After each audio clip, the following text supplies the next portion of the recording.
Start streaming. I was just going to see it come in here. It will, as soon as I put this on public. So the stream's now live. What's We're now it called? talking on stream. Edit. Have it as beer and banter. Surprise Sunday.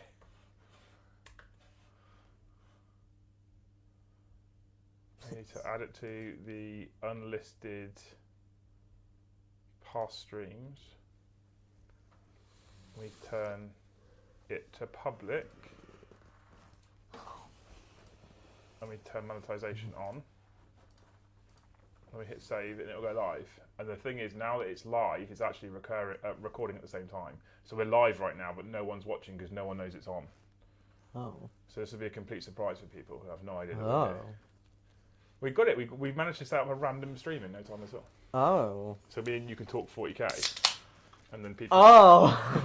We choose to watch. I don't know if it's got this new audio thing for in here. I don't know if you're doing me too loud. You get excited, don't you? Tottenham get battered everywhere they go. I Tottenham don't get think people want to battered be here for everywhere they go. football chants, live Yeah. chat. They definitely do. Jakey, Hello. I've missed you. I've missed you. It's been a long time, long time no see. It has.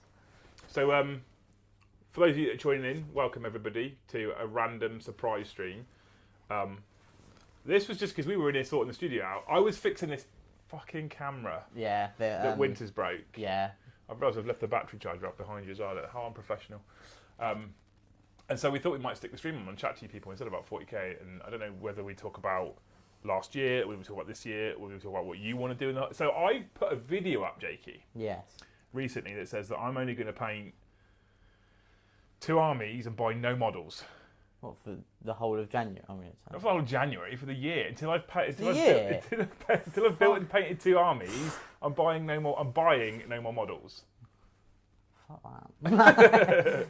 So that's kind of like I guess it's like a hobby resolution, although I don't like New Year's resolutions. That's kind of like what I'm doing. I'm basically committing to doing 2 armies before I buy anything else. Yeah. Have you got any plans for your hobby for this year? Yeah. I want to paint a 2,000 point 40k army. Okay. Due to contrary belief, I don't actually own one. Are the Grey Knights not yours? Are they VTs? Yeah, well, I've bought most of it and painted some of it, but it doesn't come to about 2,000. So Yeah. I've got the army in mind. I'm just waiting for the book to come out. And what? What book are you waiting Tau, for? yeah. Oh, you're waiting for Tau? Yeah. Okay. No hammerheads though. I'm no pussy-o. They're shit. Genuinely. Here we go. So I thought I start talking. I'll start nudging you in a conversation direction, and then Yeah. we'll probably start managing to talk about shit. Right? Here's a good one to start on then. Hammerheads. Right? I did a stream. People asked me about the hammerheads just after the rules released. The fucking world fell out of its arse. Yeah. Everybody panicked. Yeah. I said they're not that bad. I'm not concerned about them. Do you think they're not that bad? I think that's shit personally. But yeah. What do you reckon? So right, the gun kills 1 model. It could kill 4 models because obviously the mortal wounds. Yeah. But it's 1 shot. Turn 3 onwards, you get multiple shots. You don't have to. You don't shoot out of line of sight. The moment you come out, you'll kill 1 thing. They'll kill you back. It's done. Do you know what is good? Hello, guys. A couple of quid for biscuits. It worked. That little speaker worked. The That's bow good. speaker. Thanks, guys. Hello. Thanks for the super chat. What is good? Do you know what a tide wall is? Yes. Do you know that has 2 railguns? Are they the It's same a railgun? twin-linked railgun. Do you reckon it'll be the same railgun? Well, it's the same stats. What? Chasing that sweet meta. I'm not chasing it. I've got my own meta. I'll tell you what I'll do, Jakey. Let's Right, put it there. Oh, hang on. so I can't pull that too so hard. I can read. Let's So get the power brick up. the tide wall at the moment has the same railgun. So if that's the same, it's a twin-linked one. That's what I'm looking forward to. There you go. Now Jakey can actually read the chat I as can well. read. I don't know if I can make it any bigger. Can I hello. make it bigger? Hello all. How are you getting on? 1,000k of orcs painted so far this year. What orcs though? Jesus Killer cans. Christ. 1,000 points. Don't work hard, work smart. I mean, you're living up to your name, right? I've almost finished 5 heavy intercessors. I've got to finish off the bases and paint the heads. Otherwise, I'm pretty happy with the torsos and the guns and stuff right now. Yeah. And I've started block colouring in 3 aggressors. And once they're done, I've then nailed 270 points for Hobby Apocalypse. That's very good.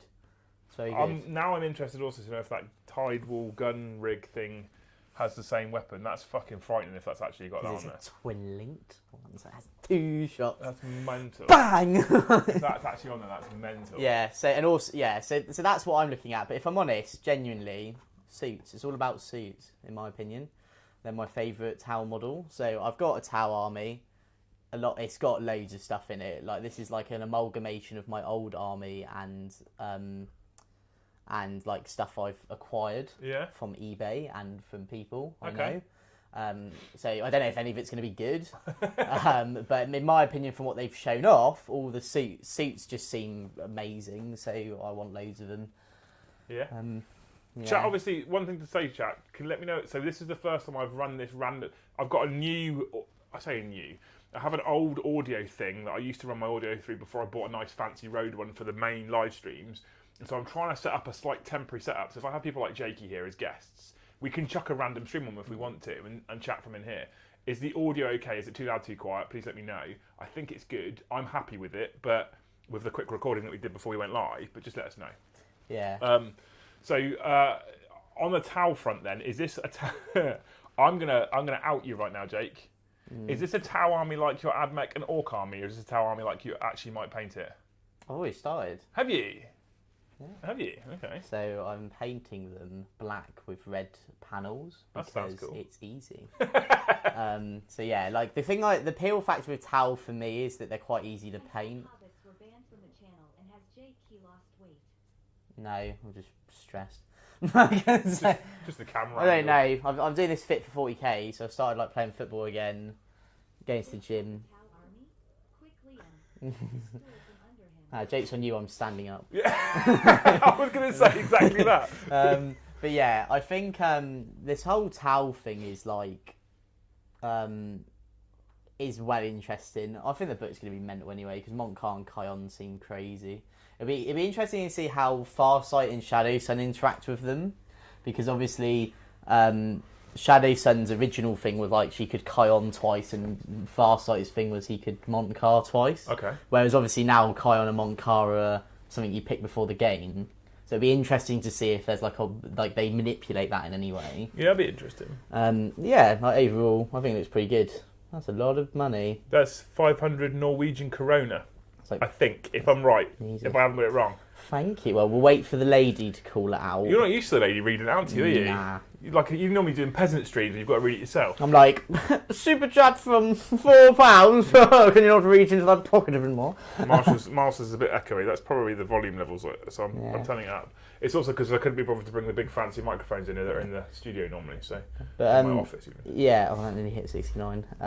Make sure you get 69 viewers, people, just because. You want 69 likes. Please that here don't mind it. XD have a nice Sunday and rest of the weekend. Psycho Eddie, thank you so much for the super Thank chat. you, You're an absolute buddy. legend. We also had Andy H said.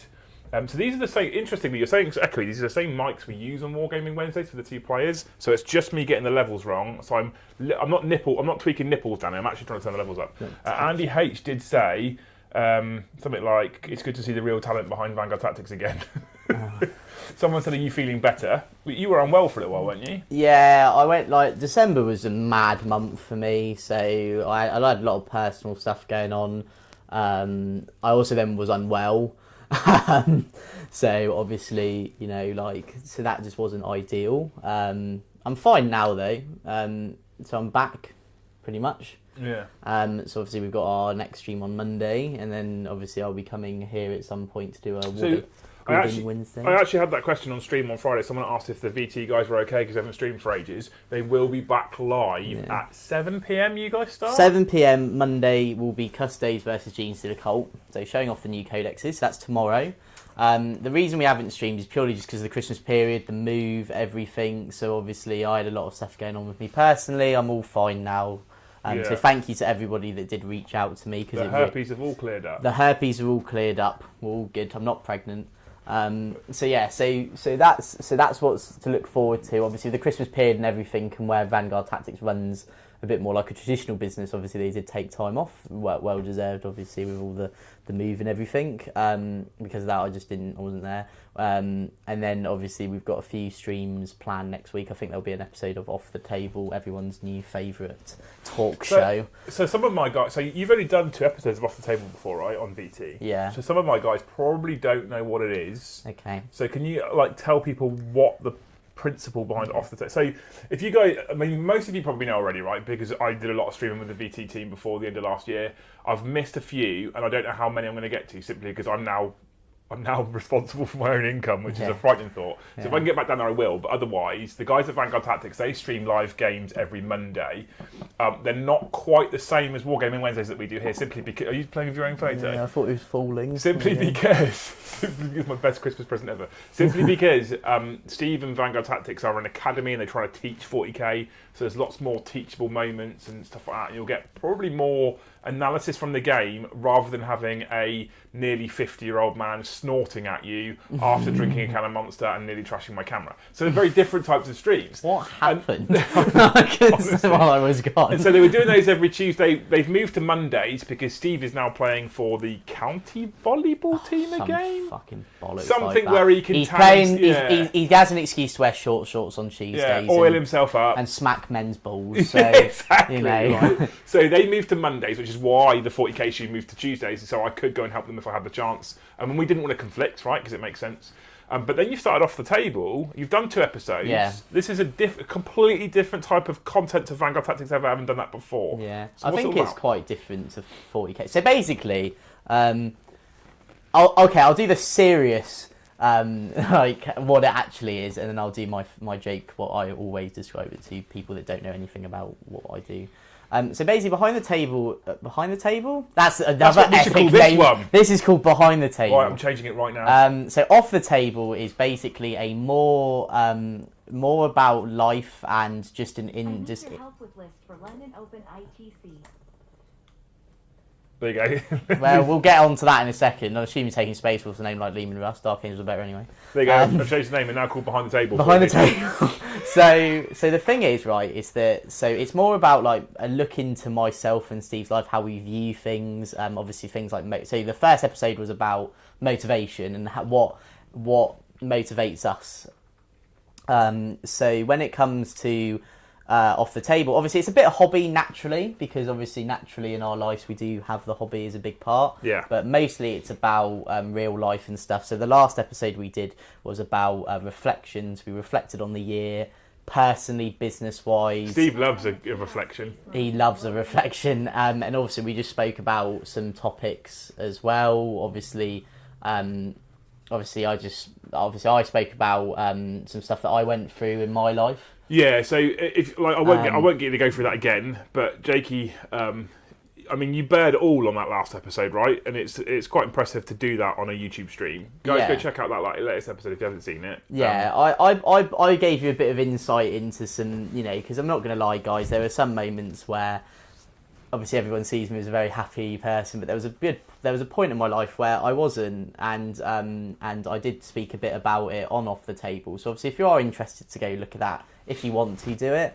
Should be fiddling nipples behind the table, tears of joy, tears of joy, tears of joy. Fiddling nipples behind the table. That's probably a better name for that. it. That can be like the subtitle. Yeah. So yeah, if you want to go check that out, more than welcome to. Obviously, if you don't, that's absolutely fine. But obviously, either way, if you do like it, make sure you let me know, because it is a show that I really like doing. So it's nice to obviously see if people do like it or not. Yeah, and it's kind of like, I mean, I would love to see, I'll be controversial on stream right now, I would love to see that series develop I would love to see that series develop into something that is a way to humanise Mr. Box, you know? Do you know what? He did do a lot of sharing as well in that video. So Off the Table you can find on the Vanguard Tactics YouTube channel. So the episode I'm referring to is literally the latest one called Reflection. So it's called Off the Table episode 2 Reflection. If you want to go check that out, obviously that'd be great. So it'd be good. Like, he did do a lot of sharing as well. I did a lot of sharing. We all it's a nice sort of thing to show that that people it's just a nice way to basically show that like your favorite content creators as well, and obviously you do this a lot on your streams. You know, we're people, and sometimes things don't go well, and some things do. What? I'm not a person. You're a Viking. I'm a cyborg. So you know, it's nice to sort of see sometimes with people. I think there's sometimes a lot of people just assume that your favorite content creators are like they love their life. You know, like everything's going amazingly. Yeah. And it's okay to sometimes just turn around and go, it's not. So obviously that's what we sort of spoke a little bit about on Off the Table with some my own experiences that I had, especially in 2020. Yeah. But then obviously I went on to have the best year of my life last year, and because you met me. I met you. I went to Gibraltar. I went to tournaments. People know who I am. Which is mad, and yeah, it's just nice, like, in it. Like, I never thought I'd have that in my life, and I do, and I'm very, very grateful for it. Yeah, I mean the whole 40k journey that I've had, I think over the course of the last. So I started YouTube 4.5 years ago. Yeah. Ish, properly started YouTube 4.5 years ago, and like at that point when I started YouTube, I watched people like Mini Wargaming Dave, I watched people like Lawrence and Tabletop Tactics, I watched people like Winters, and to not only have now met them all and like played against me, the Wargaming Dave, and go to events and people know who the hell. That's like one of the most surreal experiences ever, right? The weirdest experience I've ever had at an event is when someone came up to me and they went, "You're Jake from Vanguard Tactics," and I went, "Yeah, I'm Jake Harding, and this is the greatest moment of your life." No, no, and that's just weird because I've always been someone of. I just keep my head, you know, I keep myself to myself, and I don't expect to be known. Like, I do all of this because I enjoy it. I don't do it for like a monetary gain. I don't do it for anything like that. I genuinely just enjoy doing this stuff. So it's nice when people come up to me and say they enjoy the content, and it genuinely makes my day. Like, even just people, like when I get messages, I've had very nice messages from obviously your community, from the VT community, you know, especially when like I wasn't on one of the streams for the first time ever, just because I was going through I had like basically a shit day. Yeah. And I got a lot of people message me, and that was very humbling and very overwhelming. Yeah, it's great. I mean, Amber said in the chat, Amber's one of our admins in Discord and on YouTube. He let Jakey know, and I'm sure I can say for anyone else in the usual Vox chat gang, we are always here if you need a chat. Same goes for anyone in the Discord. I mean, that's one of the reasons why the Discord is amazing, but they're there for you if you need them. And then there's an interesting question from Gaz. We'll let her read out the chat from Ginger Steve first. And there's an interesting question from Gaz that I want to put to you, because that could be an interesting topic to talk about for 10 minutes. Yeah, well... Episode 2, Des, is the one where Jake did Beryl. That's the one you want. It's the Vanguard Tactics origin story, but Jake decided that he wouldn't let Steve have all the limelight for the whole episode. So the topic of it is reflection, but then for some reason it's called the origin story. The highlight of Jake's life was having me meet him at LGT with Yeah. a bag of Percy pigs. No, that was... I'm all right, Ginger Steve, I'll let you have that one. No, but that was mad. like I had Ginger Steve, someone who I'd known by this YouTube world, come up to me and go, "Here, take this," and it's just a bag of sweets, and it's like, that's mad. Yeah, like, it's mad. You know, that's mad. So Gaz says, this is an interesting question, and I don't know if this is one we can put to you or you can shed any light on, or it could be something we talk about for 5-10 minutes. The first part I don't think we can answer. When will we see Jake go full-time at Vanguard Tactics? So I don't know Steve's business or business model. I don't know how much you know. The big part that I want to ask you, however, is that not something you want? So I've just taken this fucking frightening leap into full-time 40k, and I've left a very secure job that paid me very well to do this for you guys, and it is currently, I've done a week, right? So I'm not like I can talk from loads of experience, but I think it's the best decision I've ever made. However, it is petrifying. It's genuinely frightening and scary, and it's really worrying knowing that my livelihood, my life is in your hands, people, right? Basically, right? They don't drop him. So that's yeah, I'm a big fat bastard. So it's a frightening concept, but having said that, I also am super happy with how it's going so far. I'm enjoying myself. I'm still getting used to it. We had that chat in the car when I picked you up from the train station, right? Where I'm struggling with, I've got a million things I want to do, and I need to make sure I realise that I can't do them all in the first week, blah, blah, blah. However, is it something that you'd like to do in the long term? Would you like to go full time with 40k type content and with things like VT, or if you're helping us out on DZ or whatever that might look like, or are you like, nah, I want to... So Valrak, for example, famously does very well out of his streams. However, he's always really said, I don't want to make it a job. I want to keep this my hobby, so I make sure I always enjoy it. Yeah. Where do you sit on that sort of fence? The thing is, right, so this is just me being honest. This isn't me like trying to flex or do anything. I live a comfortable life at the moment. So I have enough money to be able to go do things, like for example, go on nights out or whatever, go enjoy my hobby, all that.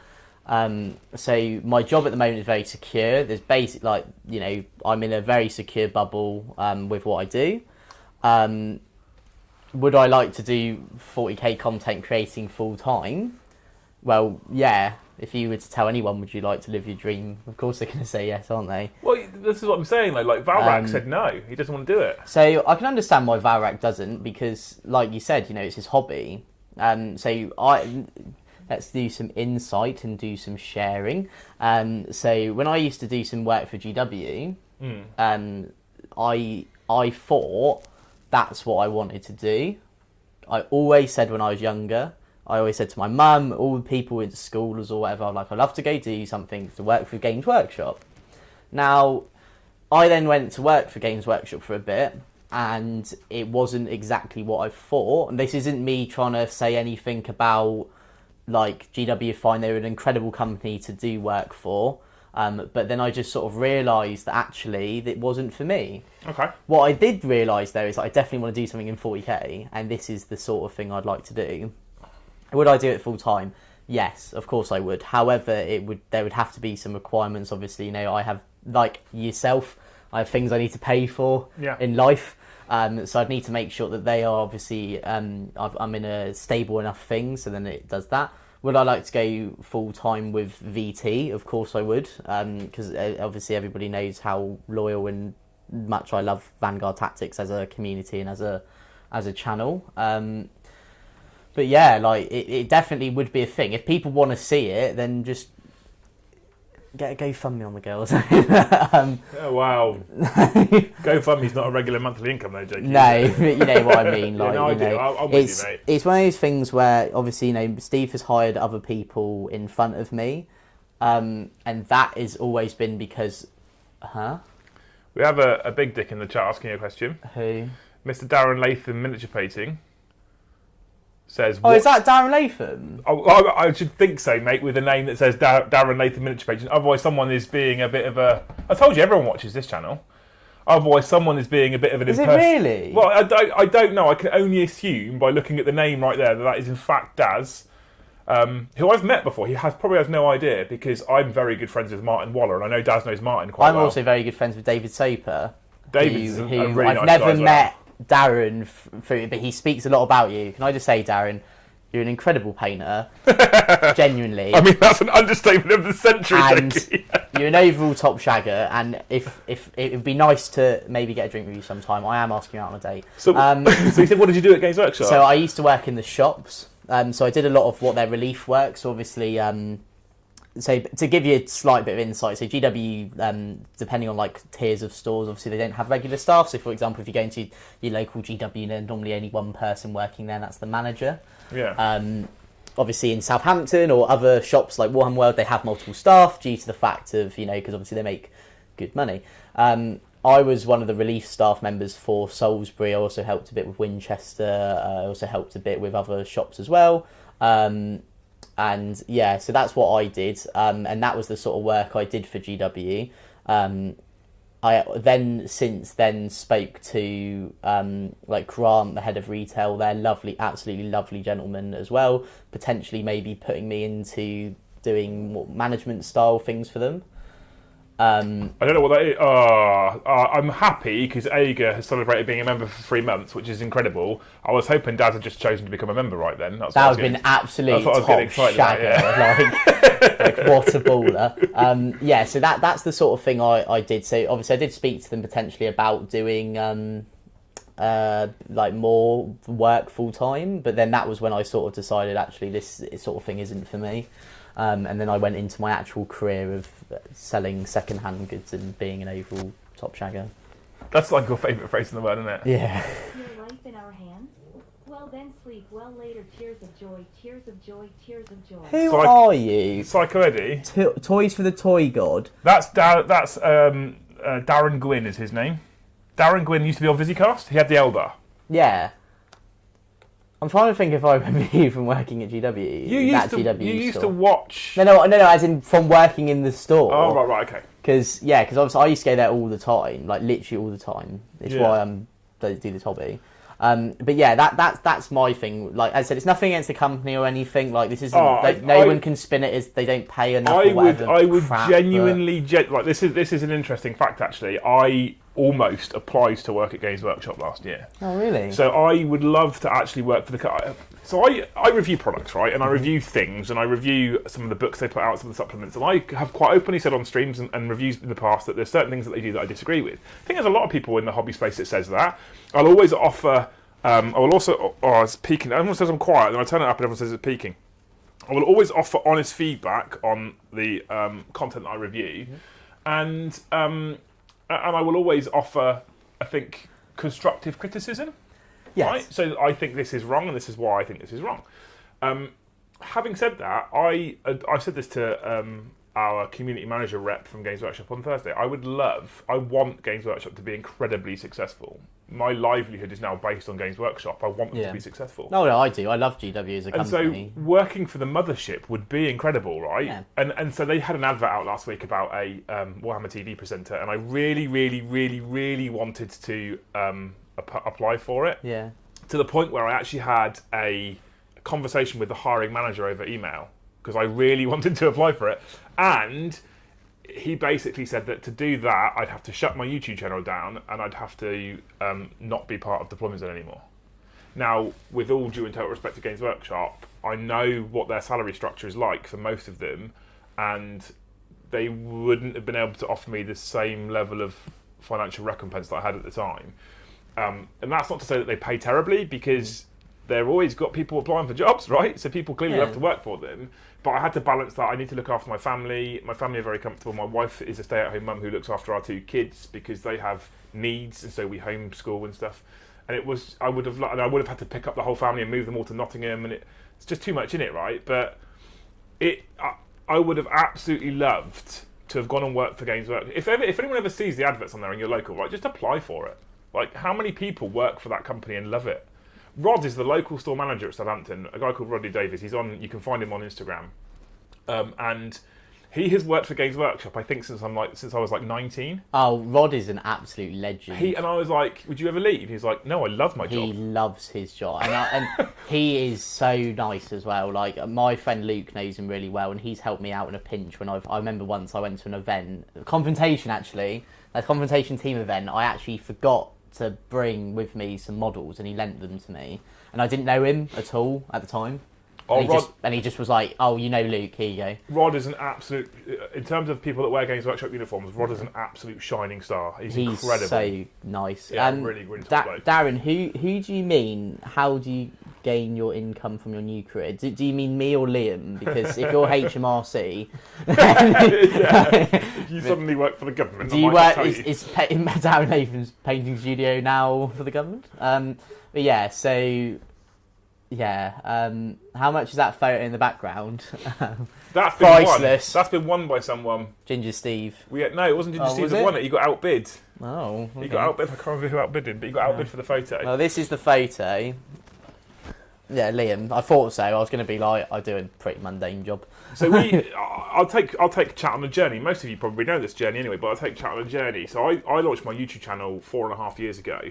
And then about half a year-ish into that, I started to get to know Winters from the Winters SEO YouTube channel really quite well. And we started to make some content together. We enjoyed the process, and we looked at other businesses that existed that were monetizing Warhammer or 40k or just tabletop content. People like Tabletop Tactics, people like, who else had monetized by that point? I think Hellstorm Wargaming might have just launched their channel. Mini Wargaming, clearly. Tabletop Tactics and Mini Wargaming were like the two big ones. They led the way, right? Yeah, they were the reason, I think, that it now is and so, not like you can do this sort of thing. Yeah, and so in 2018, I think it was 2018, Winters and I decided to launch DeploymentZone.tv.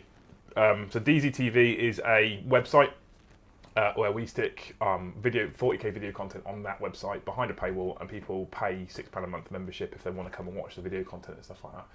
And then what we do is we talk about it on our YouTube channel. So he talks about it on Winters SEO, I talk about it on my channel, and we hope that people want to support us and they come and subscribe for that monthly fee. It's kind of like Warhammer Plus, apart from we can't offer everything that Warhammer Plus offers. We can't offer free models and all that extra stuff. We could give them signed photos of their favourite content creators, and then we would though. instantly beat that assassin, right? We'd instantly beat that assassin. But so what we do kind of prey on, what we kind of hope on, is that people believe in us enough that they want to see us succeed and they want us to continue to entertain them. So something that I spoke to, I can't remember the guy's name, who's part of the Warhammer Plus team, Patrick Price, about we would love to do work, not because it benefits DZ, but if we all help each other with content, I think it's just, that collaborative attitude is really cool for the community in general. So that's the first way, was deploymentzone.tv subscriptions. And that got Winters out the factory, 2000 and, it might have been 2000, end of 2020, possibly, I can't remember. Nice. And then we also, Winters' wife also went full-time in the business, so she does all the accounting stuff and what have you. And then it's taken me a little bit longer because the business couldn't support the two salaries at the time for both me and Winters. So what I've also done over the course of the last 5 months with YouTube is turned on super chats and memberships. And for some crazy reason, these people feel the need to become members of the channel, which is another monthly revenue income, and super chat to generate more revenue, like Psycho Eddie, who's chucked in nearly 100 quid today already, legend. And Simone's here, who has the best moustache in 40k. Is that a fact? That is a fact. I'll show you a picture of it later. So that is pretty, at the moment, that's pretty much the only way I've monetized my YouTube content or my content life. DZTV and then YouTube super chats and memberships, basically. Which is ad revenue on YouTube for me does nothing. No, I don't think it does for many people though, really, unless you get like, do you know, like when sometimes you watch a video and then they like randomly halfway through is like, have you got this app? So that's different. That's a different ad. So there's two types of ways of looking at advertising and ad revenue on YouTube. You can look at YouTube's ad revenue, or you can look at private paid advertisement, right? And either way, if it's private paid advertisement, you also have to say legally now that there's a thing on the top of the video that says it. So paid for adverts is where a person, Dr. Pepper, come to us and say, we'd like to sponsor your channel, or we would like to sponsor your next video. Oh, fuck yeah. Or whatever it might be, or whoever it might be. And then you go, cool, okay. And so you have to do that cheesy, check out squarespace.com or whoever it is who's doing it. Yeah. And then they pay you a chunk of money for that, right? YouTube ad revenue is when those annoying adverts come at the start of the video, and you have to wait 20 seconds before you can skip past them or whatever they are. That's YouTube ad revenue, and it is absolutely pants as an income source. So for all the thousands, I've got some statistics actually. Let me see if I can show people some statistics if my phone will let me. Because people actually often ask this about revenue, right? And I find this is super interesting. So Don't forget about me. I won't forget about you, Umbra's pet bat. Don't worry. Don't ask Jake. So in the last 28 days, right, the channel's had 27,300 views. It's had 9,700 watch hours. It's gained 601 subscribers, right? So it's done really, really well. That's amazing. That's and I'm really not going to tell you the total that I've earned because I don't think that's professional. But my ad revenue from that time was £61. That was it. 27,000 views. God knows how many thousand watch hours. Like I said, days and days and days of watch time. 600 subscribers. 60 quid. That's what you get for ad revenue. That is pants. That is fucking If you think about the amount of time and effort you put in, and you get 60 quid in ad revenue. Yeah, no wonder. It's like I know this is going to be a very different like thing, but say one of my friends called Tam, she has a TikTok account that has like 80,000 followers, right? Oh wow! And they like entered this like content creating thing where like you can get money for it. Yeah. So far, she's done it for 5 months, and she has got a grand total of 10p. Wow. Yeah.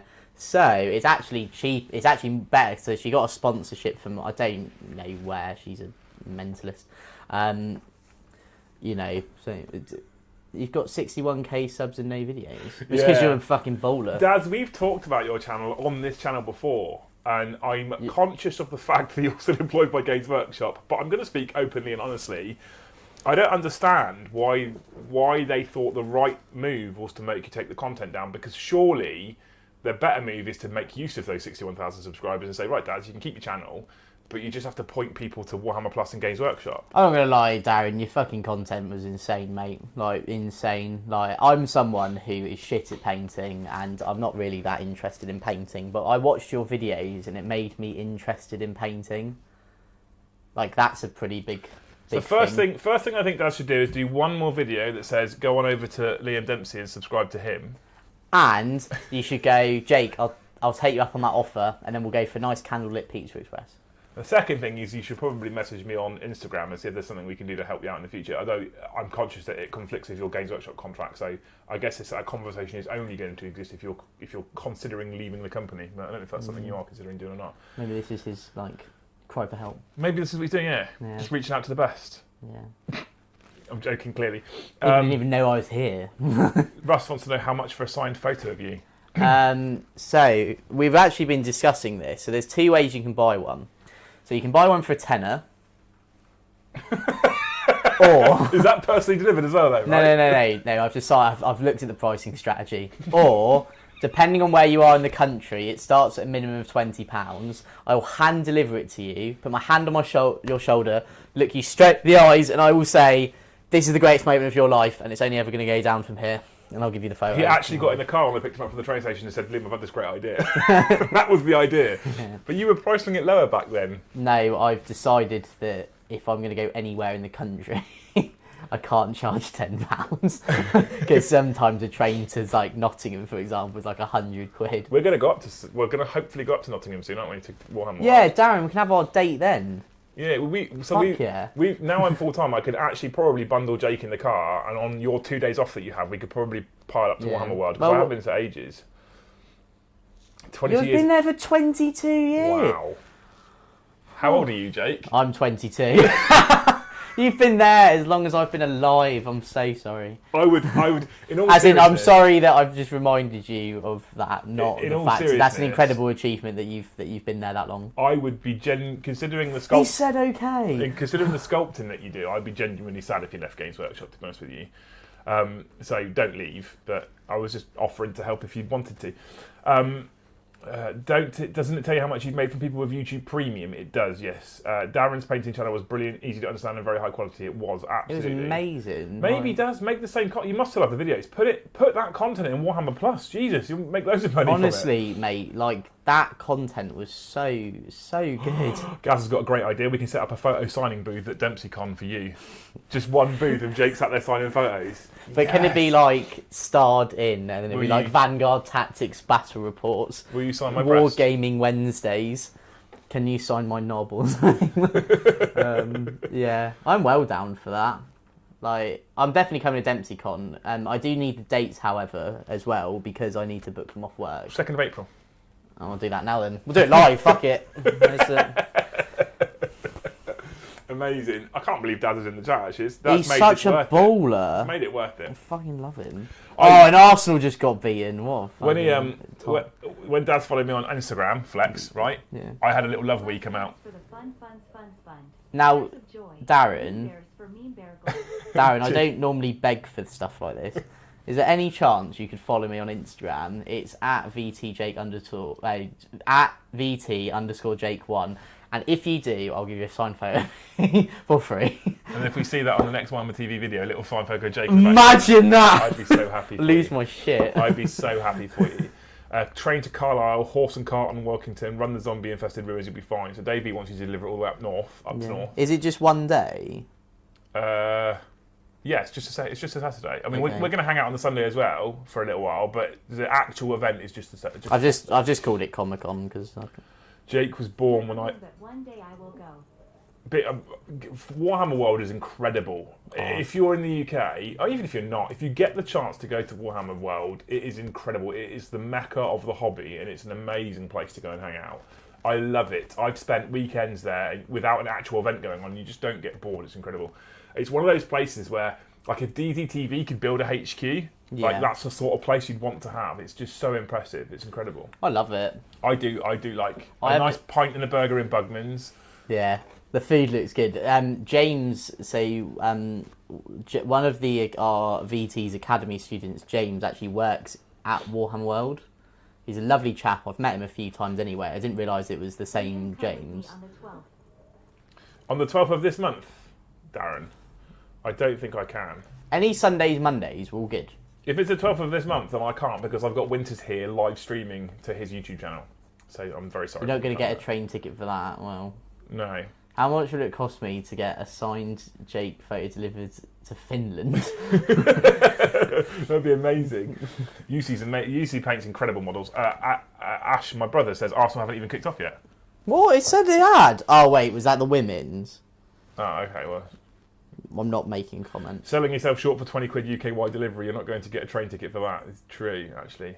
Is Warhammer World worth the trip? I've never been. Tywin, considering you'll be going from Wales, honestly... Oh, no, they haven't. But if you're going to go to Warhammer World, especially going from Wales, mate, you don't want to go in a day. You want to be booking a hotel for the night. And there's loads of hotels nearby, right?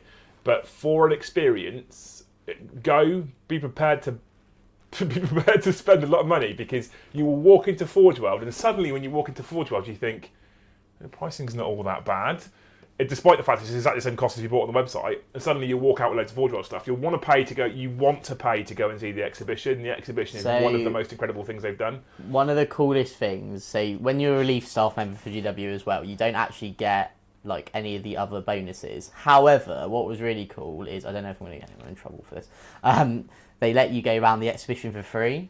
Shouldn't say that.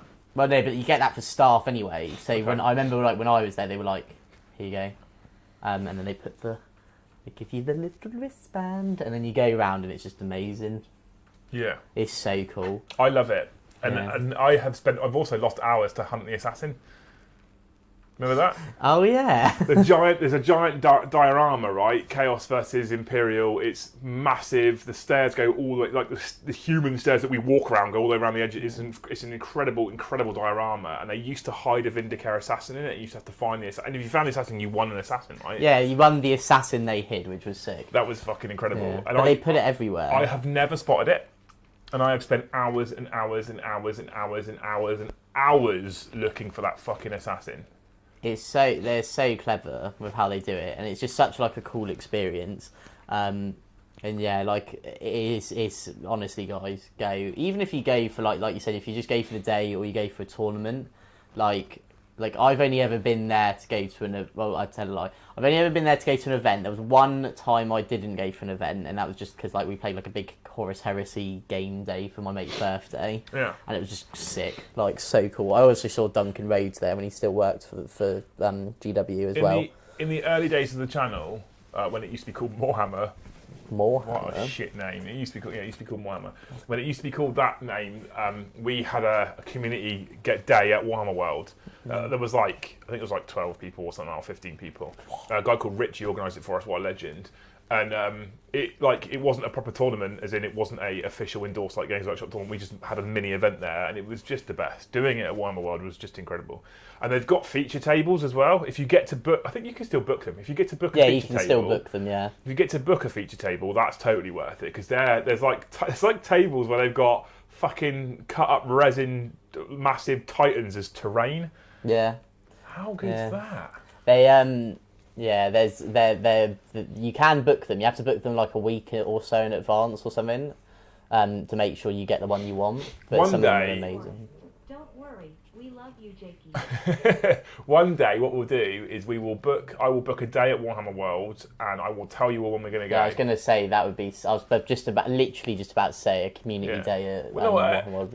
I won't book tables. I won't plan gaming. I'll just tell you when we're all going to go, and say everyone bring 1,500 points of their army or whatever, and we'll book. I'll book a night in a hotel because there's a Hooters in Nottingham. There is a Hooters in Nottingham, and last time I went there, it all kicked off. So, Umbra posted a picture from your Warhammer days in general chat. Umbra's a dick. Why? Why was it called Moorhammer? Because it was more Warhammer. Get it? To come to DempseyCon and meet Jake. Oh. Exclamation mark member, yeah. No new members this stream, Jake.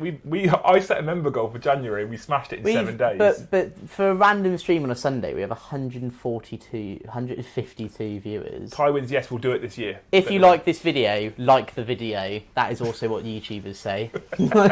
Now, do it. I want to see that go up to 69 and not go anything past. What we could do, potentially, right, is you could finish work on the Saturday, I'll pick you up, we'll drive up to Nottingham, right, we'll have a night in Nottingham on the Saturday, and then we'll spend the Sunday in Warhammer, because if we pick a Sunday to be in Warhammer rather than a Monday, most of the guys work Monday to Friday, right, so most of them will be able to come. Or we go full top shagging mode, and we go Factorum RTT from there to Warhammer World. That'd be amazing. Yeah, because I'm off for like 3 days there. So. Yeah, that sounds like a great idea. Yeah. Interesting. I would love to see Liam versus Winter's Day at an event where each of you don't draft player. What? I would love to see a Liam versus Winter's Day at an event where each of you draft players and lead as DZTV generals. That could be fun, actually. What, like the NBA draft? Bet Liam wouldn't make that Hooters observation on a Thursday or Friday. Don't say it. I've liked Dan Coskin. Thank you very much. Oh yeah, because Luce would be stuck behind me otherwise. Imagine. We're going to Hooters. I'm so sorry. What have I been up to hobby-wise, Dave? Back on the Grey Knights. You are back on the Grey Knights. As I've found some cool stuff that isn't just 5 Dread Knights, it's 4 Dread Knights. And I've got some cool Smash characters I wanted to play around with. So you'll see them maybe on the channel, but most likely if you're going to be attending any of the Factorum events, obviously the Factorum GT at the end of the month, I will be using it there. But other than that, obviously, like I said at the start of the stream, I've been working on some Tau ready for the release of the anime robots. So, yeah. I'm excited to see what you do at Tau. I think I'm always a bit different as well, so I think I'm gonna be. I think the list I've got in my head that I've mapped out. Obviously, to be clear, have not seen the book. I mean Nottingham. Sounds good. I'll even be designated driver. Good man. Oh, sick. Yeah. So obviously, do be clear. I haven't seen the book. Haven't seen the points. Obviously, I don't preview. I don't do yet. Yeah. So obviously, anything I'm saying is pure speculation. So. So I'm hoping the list I've mapped out is going to be roughly about 2,000 points. How many hammerheads does it have in? None. 0. No hammerheads. And do you know why? They're sold out. I'm talking about these Tide Walls. If they are the same gun, that would be. Paul Fisher says, "Do it. I'll meet you at Warhammer World, good man." Based on Winter's latest. Day in June on the Saturday WHW Sunday. DZ Day in June. DZ Day in June. Saturday, Warhammer World Sunday. That might actually be possible. I want to come to a DZ Day. If DZ Days are up in Belper and tabletop events. Yeah. Belper's a great place to hang out as well. Mike Swanson, Vanguard Tactics is nice, but Liam is the best content creator out there. Thank you. You're a legend, Mike. I appreciate that. I agree. Don't tell that, because Steve might be watching. He doesn't, no. Well, he does. Sometimes. Ellie says, Jake wants some towel. I'm going to sell my towel. They're even black and red. Oh, amazing. I may actually take you up on that, because at the moment I've got, I'm talking like I've got 3 Riptides, 9 Broadsides, 15 battle suits. I've got about 30 Fire Warriors. I've got some, characters. I have 7 commanders.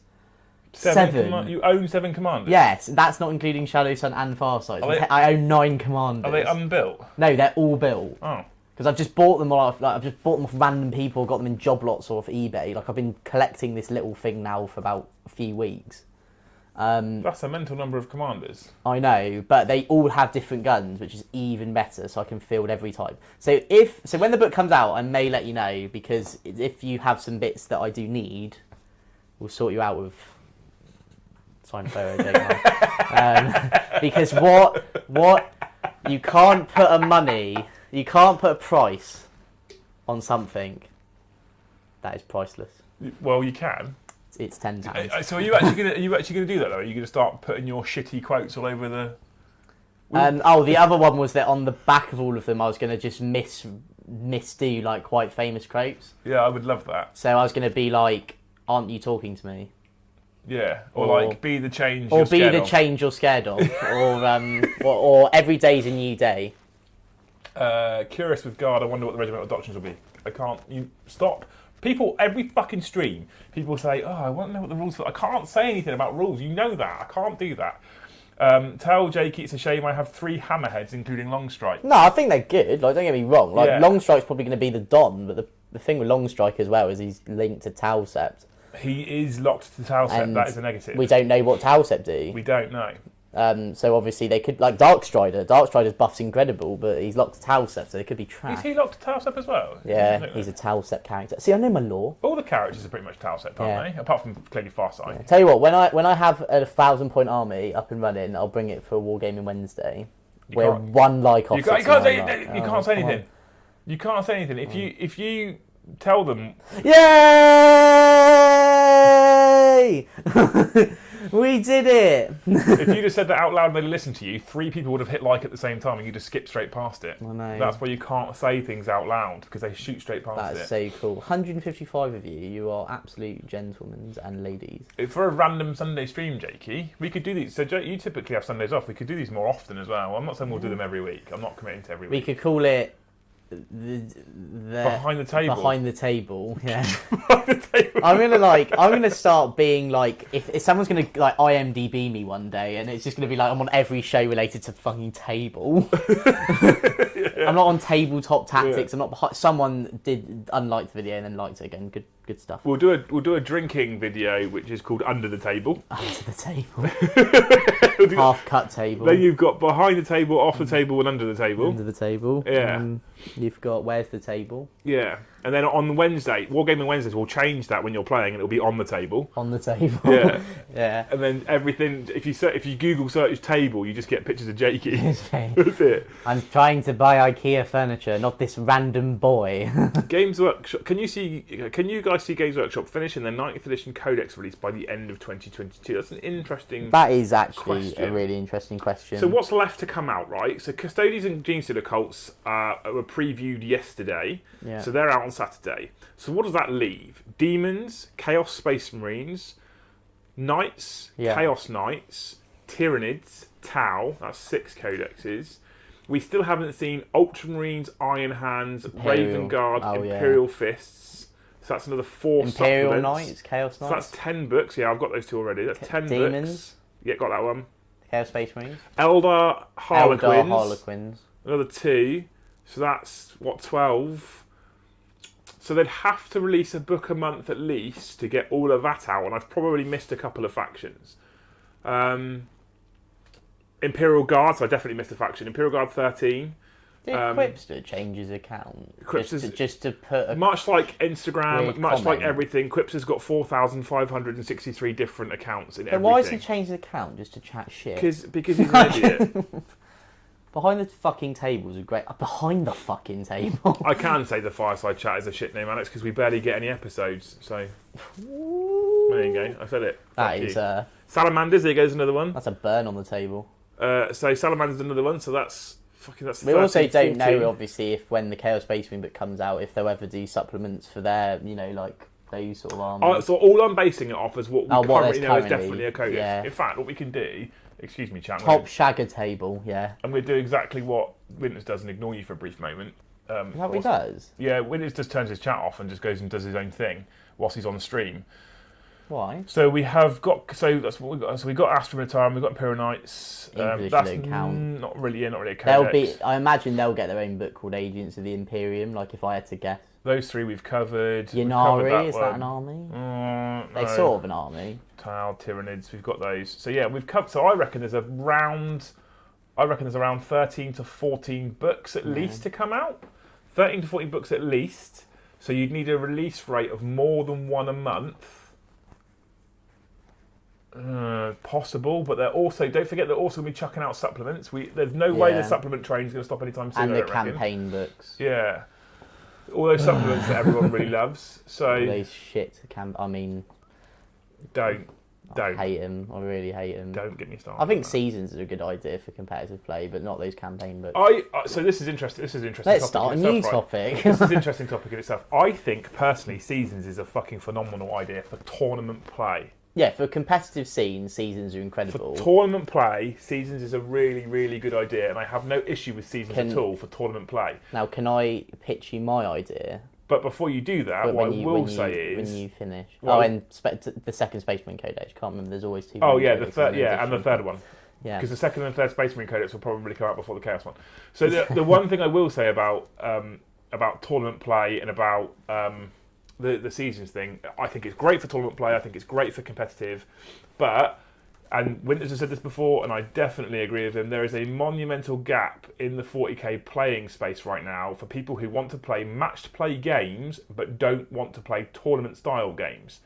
So people that wanted to play the old Maelstrom of War or the old Eternal War missions, people that didn't want to play ITC style, picking secondaries, all that kind of stuff. I agree. Now, chapter approved in itself, coming to 6 months, I'm all for. Mixing up competitive missions every 6 months, I'm all for. And that means that there's rafts and rafts and rafts of competitive missions. That's amazing. I'm all for that. Changing the way they're scoring primaries and secondaries as they've showcased. I'm all for that. But for the majority of the community, they're not tournament players. The majority of the community want to play balanced 40k. So they want match play where it's points and there's detachments and stuff. They want balanced 40k. But they want more fun and interesting ways of playing their game that doesn't become monotonous. I agree. And as much as I hated it, Maelstrom of War did that for people in the past. Yeah. I think open play is stupid because you shouldn't have to have a way of playing by just taking what you want. That should just be like you and your mates are playing, you know? You know what I'm saying? Yeah, absolutely. Yeah. My thing with seasons, right? Now, this is where, if you're listening, GW, okay, this is what I would do. Daz was. I think he's left now. I think he scared him off. I think you came on too strong. No, love sometimes does. Now, so my idea would be, I think this season's thing's an incredible idea. Okay, genuinely, I think it's going to really make the game good and balanced. However, my only concern with it is that when you think that these things have to go off to a printer on a certain amount of time, that then leaves like this like void of potential, like a month or two, that something could become a problem and then won't get sorted in the next book, and then you have to wait a whole lot of extra time for it. How do we sort it? I'll tell you. You don't print the points in the codexes. No, I agree. And you just have them online, so then you can change the points whenever. I mean, to be fair though, you would need the app to get the current points right before they got points updates. You can just put them in a PDF so people don't have to pay for the app. But like, you know what I mean? Yeah, of course. You know, so that's sort. I think the point. Or just do what everyone else does and just wait for Battlescribe to update. Yeah, I'll just wait for Battlescribe. That guy pulls in a fucking shift. All right. And if you're watching, you're a personal hero of every 40k player. Yeah. But yeah, I think that the points shouldn't be in the codexes. I genuinely believe that. I think that they should only be on a ever-changing live system. So if something does go wrong, like for example this whole fixed city thing, like you can just change it. If something day one looks skew-if, you can be like, oh, done. You know, like then these point changes come along with FAQs. And then it also means that for the people that want to play those types of match play, they're not forced to have to use points. They can use things like power level. They can play open play. The reason everybody uses the points is because they're in the book. Winters had a great idea. I actually really loved it, right? And it's very left of field compared to what we're used to, but I actually really liked it. And he said that every army should have a codex that's released that's 30 quid, very plush book, full of narrative and lore and all that kind of stuff. And then there should be just one that's just rules. And you might even have the data sheets in there, but you don't have points or any of that nonsense in there whatsoever. And you get a separate booklet that's your army update that you get, which has got the points. I'm probably not doing it justice. He had a good idea. He'll probably explain it much better than I will. I say that knowing that it's Winters, but it's actually, I actually really love the concept where your main tome that give you all of your narrative and lore, and you could put painting guides in there, and like conversion. Well, that could be your collector's edition. Yeah, kind of, yeah. So they could bin the collector's edition. When you look at these books, right? So if we look at this is the Drakari book. In the AOS books, they do it. And the AOS books are incredible. This is the Drakari book, and up to, where is it? Here, pretty much. This is all narrative, all this stuff. So about a good half the book is narrative and lore, and then you could add data sheets, I guess, into the rest of it. But you could supplement it with painting tutorials. Get people like your Daz and stuff like that to put masterclass written guides in, all that kind of stuff. Buff it out so it's you know that for this edition, for 9th edition, this is not going to change. Yeah. This is always going to be relevant. I agree. Right? And then you have another booklet, and one of the things I would really love, they'll never do this, one of the things I would really, really, really, really love, data sheets and the likes and points and what have you, I want ring binder versions. Yes, yeah. So I can have a ring binder, and I don't know if it's here, when I look at the Space Marine Codex, the old Space Marine Codex, the Chaos one doesn't do it justice. The Space Marine Codex has like 95 data sheets. Yeah. 95 data sheets. My Space Marine Army that I'm currently painting for Hobby Apocalypse is 1, 2, 3, 4, 5, 6, maybe 7. 6 data sheets, I think, maybe 7 data sheets. So I've got to take a book with 95 data sheets to me, and I want to play Iron Hands, so I've also got to take a supplement with even more data sheets with me. So I've got to have probably over 96, 97 data sheets to play with 6 data sheets. Yeah. Imagine if I could buy, and I would buy a nicely leather branded with a Warhammer Eagle logo on it, binder, that I could then buy the... Much as I love Custodes, I want my guard codex. Good. Me too. I would love it, so I could take out, right, here's my main codex, and I've got my 95 data sheets in it, but what I'm going to do is I'm going to lift out the 7 that I need, and I'm going to put those 7 in my ring binder, and I'm going to put my points in my ring binder, and all that kind of stuff. So when I go to an event, I've got just what I need and nothing else. Now, I agree. I think another cool thing, as well, Lehman Russ, the Chaos Spaceman coach is either Michael Costello or Steve. I don't actually know. But yeah, so if you obviously need to get hold of them, you can. So, I also think, so on your topic of the codexes, I genuinely think that they should bin those collector's edition bollocks things where it's just a full art cover for double the money. And the collector's edition of a book should be this. With all your lore and your painting guide and all that. And then there should be an option to buy the book for half the price, and all it is rules. Yeah, I like that. All it is rules. And then I'm gonna go maybe one better. I don't know if people will agree with me, but I would also like the opportunity to just purchase the rules on the app.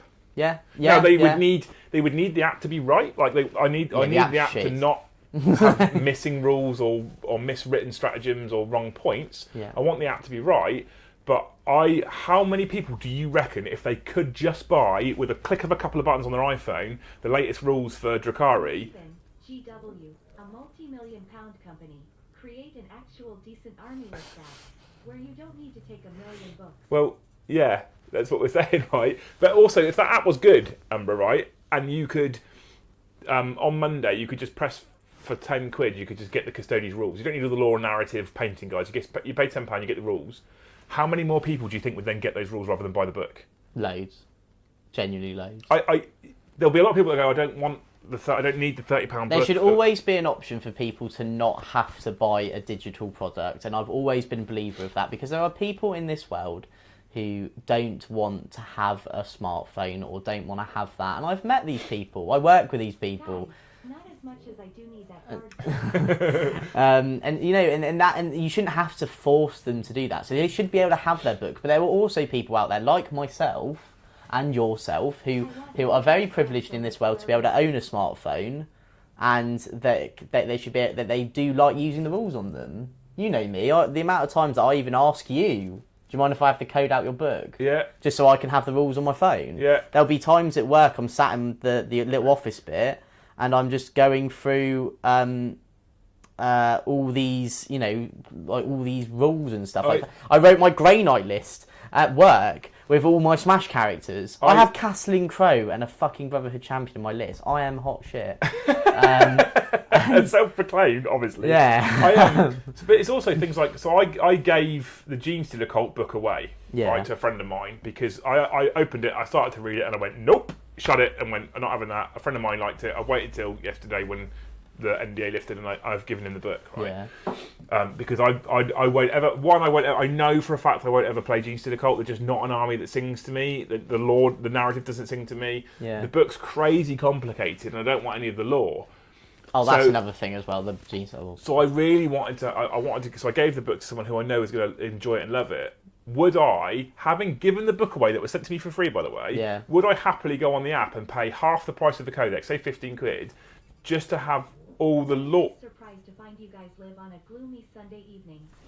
Everything in the world is better now. We do live on a gloomy Sunday evening. We're also live. She got that wrong for you, Adrian. Thank you so much for the super chat. Thank you.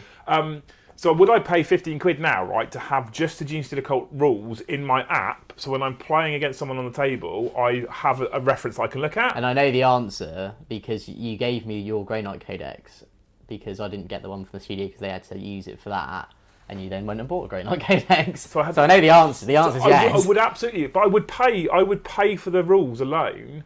And I think there's a number of people out there, specifically tournament goers, and let's face it, 9th edition is the most tournament-focused edition we've had so far. Specifically tournament goers who would pay for rules where they wouldn't pay 30 quid for the whole codex. I think there's an untapped revenue stream there for Games Workshop. I'm gonna use something that one of the VT coaches and good friend Ben Jones told me once, and it's the first step of becoming a really great player is actually not once you know obviously your army, that's like the next step from there is actually buying all the books, knowing all the armies, knowing how they work, knowing what they do, all the meta stuff. There are people out there that have considered me in the past as a decent player at events, right? And one of the reasons why I think I do okay at events, and I don't typically go super hardcore with my armies and stuff like that when I go, because I don't want to play turbo broken lists all the time. I'm not particularly in the game to go and win events. I want to go and enjoy myself and mingle with current I want to go and mingle with like-minded hobbyists. But one of the reasons why I do okay at events is because I can rock up to a table and 9 times out of 10 I can look at my opponent's army and I know what it all does. There are perhaps now one major exception. There was 2 exceptions. The one exception before recently was Admech. I had no idea what Admech did. I don't think anyone knew really what Admech did. I have subsequently bought the codex because I think I originally gave it away, and I have studied it. I've read it like 4 or 5 times. I now have an understanding of what Admech do. It's complicated, don't get me wrong, and I think if I rocked up against an opponent, I still need him to tell me extra bits and pieces as to what his lists do and don't do. But now I'm in a place where, with Genestealer Cult, I'm now back to, I don't know what my army does. Like, I'm back, I don't know what your army does now. And I started to read the Genestealer Cult book with things like the crossfire rules and stuff. You guys have probably, I don't know if you've seen Winters' review. Have you seen Winters' review? I'm not going to lie. This isn't anything against any. I don't watch much content. Winters' I watch review, your channel. Oh, bless you. Winters' review Because title. I have to. Winters' review title is I'm not reviewing this book. But he reviewed it. No, he didn't. Oh. It's that complicated. He didn't review the book in its entirety. Right? Yeah, not going to lie. He's got the same last name as me. And Winters is thinking about lending me his Admech army for the foreseeable future until the codex changes, because it's so complicated he doesn't want to play one of his favourite armies in 40k. The only one of the Winters videos I did watch is when Joe, former VT Joe, who I used to be the Wish version of, but sometimes life comes to you fast. Something interesting is I've never seen Winters actually. I've never watched any of his back reports with his Space Marines, and he said something like they adapt to their fighting styles, but I don't use the supplements. And I was like, that's really interesting. I like that idea. I think that's a cool idea. I think that's really cool. Lehman Russ, yes, you can send me a Chaos Space Marine list. Send it to me on Discord, and I will look at it when I can. Yeah, Jake's in our Discord, so you'll be able to send him a DM. Yeah, so you can just do that, and I'll look at it for you, no problem. Winters was not a happy boy, he wasn't, no. Brat mentioned on a recent ECP that he is a casual player, identifying himself as something other than competitive and narrative, and I found what he said also resonated. So this is interesting, right? I've come to this realisation over the course of the last 6 to 12 months as well, Gaz, right? So Winters and I always said that there was narrative and competitive gamers. And I think that is now not true. I always believed that people were one or the other. You were a narrative gamer who loved the lore and the hobby and the narrative, or you were a competitive gamer who wanted to go to tournaments. What 9th edition, I think, is what's helped me discover this, interestingly, because I don't think the edition has all the ways to play that I'd like to see. I now believe there's 3 types of players. There's the narrative player who absolutely won't field a chapter master for the Ultramarines unless he's Calgar, because he's a narrative player and he wants to 100% stick to the narrative. Which I respect, by the way. There's your competitive players who will put any fucking combination together that they think that they see fit. Yeah, Tigerius is like the Iron Hand captain, isn't he? It is to make sure that list does perform as high as possible, as well as possible. Yeah. And then there's the middle group, which I personally believe is the biggest group of people in 40k, and that is that casual gamer. They're not particularly fussed. They'll quite happily run their own chapter master in Ultramarines, and they'll do that. That doesn't matter. But they're also not particularly bothered about optimizing everything and making sure everything's completely perfect. So I think casual gamers is I think the biggest audience that existed. Now I reckon I probably worked this out 6 to 8 months ago. Properly worked this out. And what I've tried to do with this particular channel now, Winters does the narrative thing well. Winters appeals to the narrative audience. Steve does the competitive thing well. Steve appeals to the competitive audience. Yeah. What I've tried to do with the channel over the last 6 months is aim for that casual market. And I think genuinely one of the reasons why the channel's doing well at the moment, and it is doing okay, and I thank all of you for being part of that, is because that's the audience we're aiming for. The beer and pretzels vibe, the hangout, and we're not particularly worried if I get the law slightly wrong about what's going on the tabletop. We're also not particularly worried if I get beaten 6 weeks in a row, I don't care. But we're just appealing to that casual audience who just want to enjoy 40k. They just want to play 40k. They just want to live the dream on the tabletop. They just want to enjoy throwing dice. They want to enjoy the interaction with other human beings. The thing is, as well, though, is that I, like, for example, like, I actually consider myself more of a casual player than a competitive player, which is quite ironic. Interesting. Because, well, I go to events to socialise. If I do well, I do well. Okay. But I know bugger all about the narrative. I'm not going to lie, it's just never interested me. Don't lie to me. I saw you take that Land Raider with your Templars list. Yeah, okay, I found out that the Land Raider Crusader is the narrative thing for them because someone told me. But there's the difference of, like, I don't know much about the lore and it's never interested me. I like the heresy. I know a lot about the heresy, but the 40k lore has never ever interested me. But I love playing the game. That's amazing.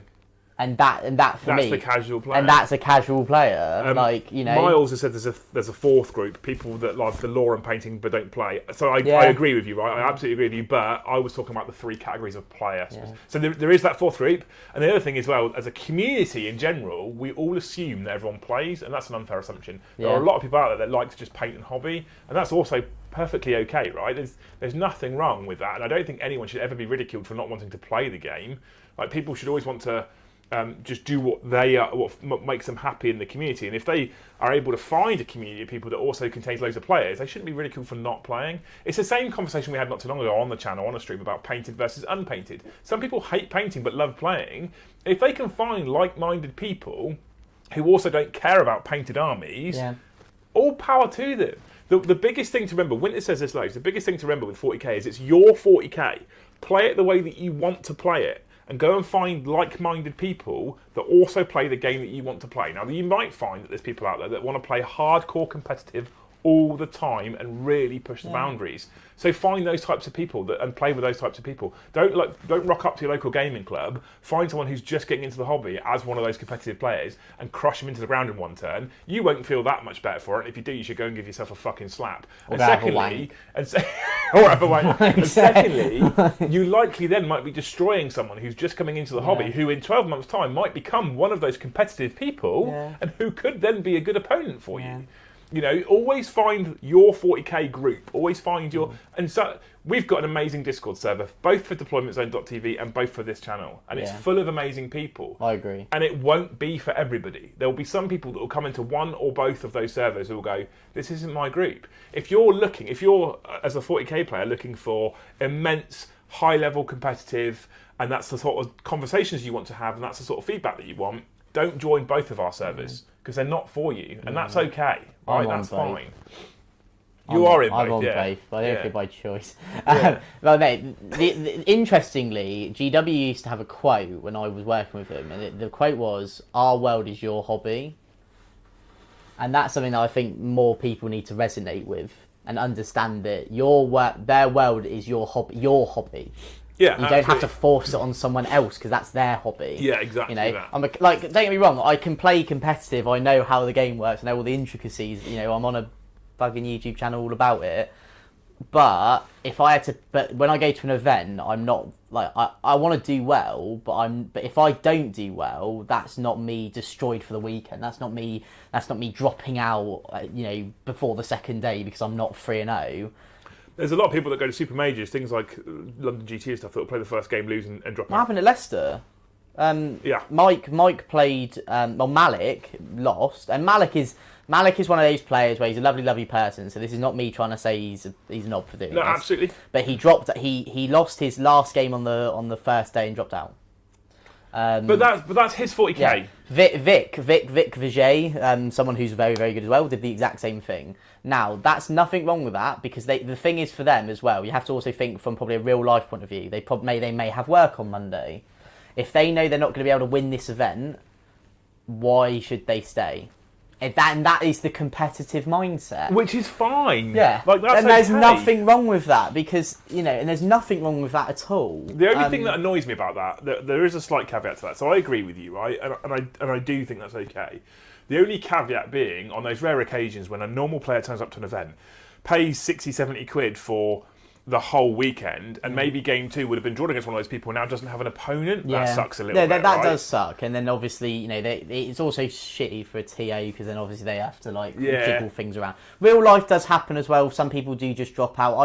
I've seen people who have gone 3-0 on the first day and then drop out the next day because they've had a real life thing. One of the Factorum events, I went 2 for 2. Yeah. And I didn't play the last game because I was not feeling very well and I was exhausted.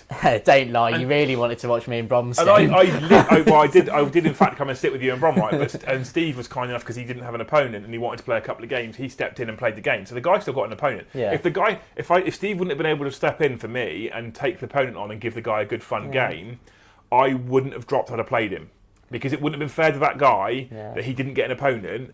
But what I did know was I was tired. I wasn't feeling very well. I wouldn't have given him the best game he could have. Can I also be interesting with that exact situation, but in a different context? Right.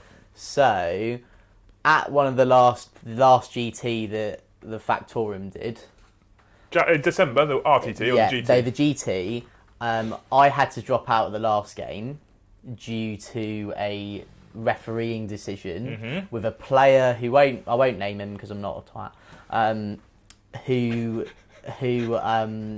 Who basically I had to give a yellow card to. Yeah. Due to unsportsmanlike conduct and also just general, not cheating. It's just more like he wasn't being very clear. Okay, and because of that, it caused a bit of an argument in their game. I then had to give him a yellow card due to his attitude, and that. Last game comes about. For the reference as well, this is a game I told people I was ill for because I didn't really want to speak about it at the time. Yeah. And this is what actually happened. So basically, last round, I get paired up. Jake uncovered. Yeah, behind the table, as I would say. And basically what happened is that because I'm a player ref, I was the one who... Floris, the TA, was the one who gave him the yellow card. I purely just helped advise that situation to come to a agreement. Okay? Last round happens and I get paired up against this person. And I didn't want to play the game. Mainly because of the decision I had to give him. I didn't want him then to turn round to me and then start causing me grief. Or start trying to question me about it. So what I did was, as a player ref, I looked at the placings to make sure he couldn't finish on the podium. Thus then not making sure he didn't reward himself for... doing this. Yeah. I then decided to pull out of that game.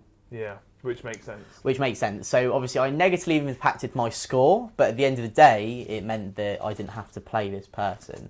And that is also, I think, another instance where some people don't want to do these sort of games. You can tell that the channel is a channel of cutthroat Viking people, right? Name the twat, name the twat, name the twat. I'm not going to name him because at the end of the day, obviously, that could affect him, and I don't want that because obviously then that then negatively affects people to change. If you're just going to name a twat, then that's never going to incentivise them to change because then they don't feel they're welcome in the community anymore. It's unprofessional as well. Yeah. To be fair, right?